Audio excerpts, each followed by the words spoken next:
आज बोकारो में गृह मंत्रालय के निर्देश पर एक बड़ा मॉक ड्रिल आयोजित किया गया।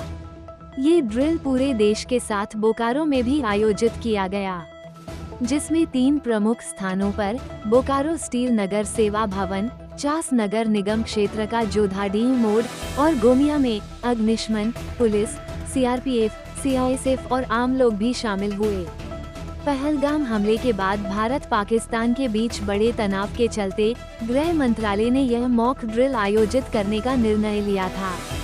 इस ड्रिल का उद्देश्य लोगों को जागरूक करना और आपातकालीन स्थितियों के लिए तैयार करना था। सायरन की आवाज सुनते ही इलाके में हड़कंप मच गया।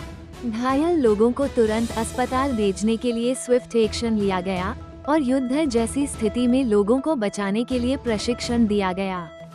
यह अभ्यास बम गिरने, आग लगने और अन्य आपातकालीन परिस्थितियों के बीच कैसे सुरक्षित रहना है, इस पर केंद्रित था।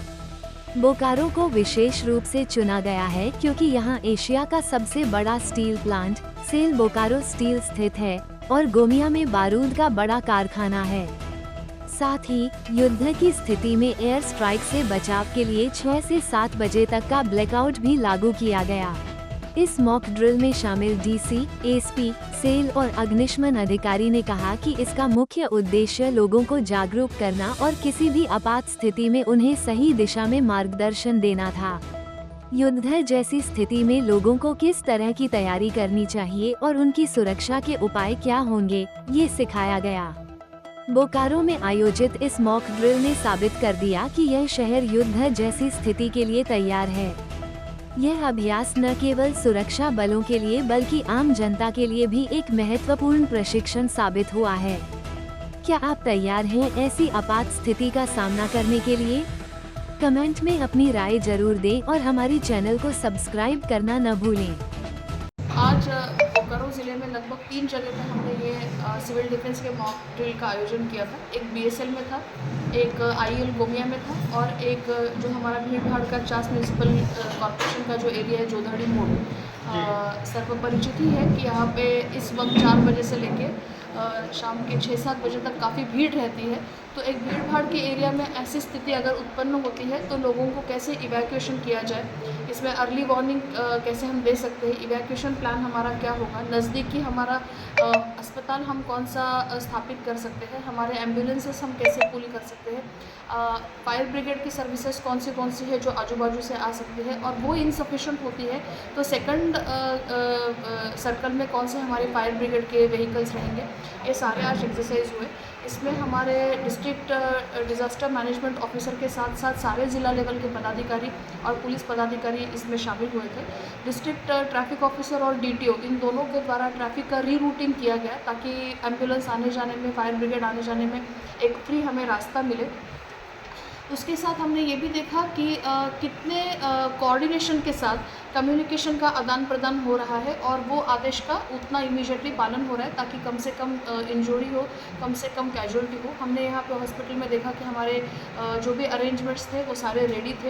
यहाँ पे जितने पेशेंट्स उस सारे ऑपरेशन के दौरान घायल हुए हैं, चोटिल हुए हैं, किसको गंभीर चोट आई हुई है, हेड इंजरी हुई है, वो सारे यहाँ पे लेटे हुए हैं। They all are under treatment. उनको सलाइन चढ़ाया गया है, उनके ड्रेसिंग्स किए गए हैं और जो भी शुरू के उनके जो प्रिलिमिनरी उपचार है वो भी यहाँ पे एएनएम द्वारा किए गए। तो ये एक कोऑर्डिनेशन को कितने इफ़िशेंटली हम लोग कर सकते हैं और सिविलियंस को हम कितने सुरक्षित जगह पे कितने आसानी से शिफ्ट कर सकते हैं, इसका ये अभ्यास था और मुझे लगता है हमने इसको बहुत ही अच्छे से किया है। आज इस अभ्यास में हमारे साथ सीआरपीएफ की टीम भी शामिल हुई। जब हमने कंट्रोल रूम को कॉल किया, जैसे यहाँ पे एक इंसिडेंट हुआ है, तो जो उनका क्विक रिस्पांस था, मतलब वो भी 1 मिनट के लिए भूल गए कि एक अभ्यास के लिए ही कॉल आया हुआ है, तो उनका जो क्विक रिस्पांस था वो सही में बहुत अच्छा था। आज यहाँ पे एनसीसी के भी कैडेट्स हैं, वॉलंटियर्स हमारे साथ हैं, सीआरपीएफ के ऑफिसर्स हैं, म्यूनसिपल कॉरपोरेशन, हमारे ज़िला लेवल के पदाधिकारी, सभी वरीय पदाधिकारीगण, एएनएम्स, सदर अस्पताल की टीम, जिस जगह पे हम लोग बैठे हुए हैं उस हाई स्कूल के सारे स्टाफ, इन सारे लोगों द्वारा फायर सर्विसेज, एम्बुलेंस सर्विसेज, इन सारे लोगों द्वारा आज एक बहुत ही कोऑर्डिनेटेड और वेल प्लान्ड वे में आज का इस अभ्यास को हमने कंप्लीट कर लिया है। आपने सुना होगा कि हमारे सायरन्स भी दिए हुए प्रोटोकॉल के अनुसार बजे हैं और पूरे शहर में सायरन का आवाज़ आ रहा है। तो जो सबको कैसे पता चलेगा अगर कुछ होता है तो सायरन की आवाज़ कितने दूर तक चली जा सकती है, ये भी आज हम लोगों ने एक्स्ट्रा सायरन्स लगा के 4-4, 5-5 सायरन्स हमने early in the morning procure किए हैं पटना से, कलकत्ता से, और आज हमने उनको लगा के हमारा ये अभ्यास बहुत ही सक्सेसफुली कंप्लीट है। हम लोग 3 जगह पे आज मॉक ड्रिल कर रहे हैं। ऐसे ये अभी मतलब हम लोग 4 बजे से शुरू है और ये कंटिन्यू रहेगा। एक गोमिया में, एक BSL में और एक यहाँ पे चास जुलानी मॉल है उसमें किया गया है। उसमें जैसे साइरन पहले बजने के बाद लोगों को क्या क्या प्रिकॉशंस मेजर लेना है अपने आप की सेफ्टी के लिए, तो वो सब पहले ही हम लोग कल से ही हम लोग लोगों को जागरूकता कर रहे हैं और इसको रियल लाइफ सिचुएशन में हम लोग आज मॉक ड्रिल किए हैं।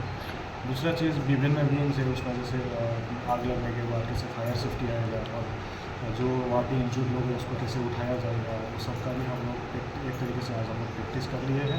हम लोग सिविल एडमिनिस्ट्रेशन, पुलिस, सब गवर्नमेंट डिपार्टमेंट्स के जितने भी विंग हैं सब इसमें सम्मिलित हुए हैं। जो हॉस्पिटल हम लोग बनाया है वो भी मतलब मैक्सिम हॉस्पिटल है, जो ओरिजिनल हम लोग का हॉस्पिटल है वो नहीं है। कभी कभी ऐसे सिचुएशन में कभी कभी क्या होता है कि हॉस्पिटल को हम लोग को बनाना भी पड़ता है, तो वो सब भी हम लोग प्रैक्टिस में ला दिए हैं। और फिलहाल हम लोग का ये मॉडल बहुत ही अच्छा जा रहा है और इसमें सबका कोऑपरेशन, लोगों से कोऑपरेशन और हर डिपार्टमेंट से कोऑपरेशन हम लोग जो उम्मीद थे वो हम लोगों को मिल रहा है।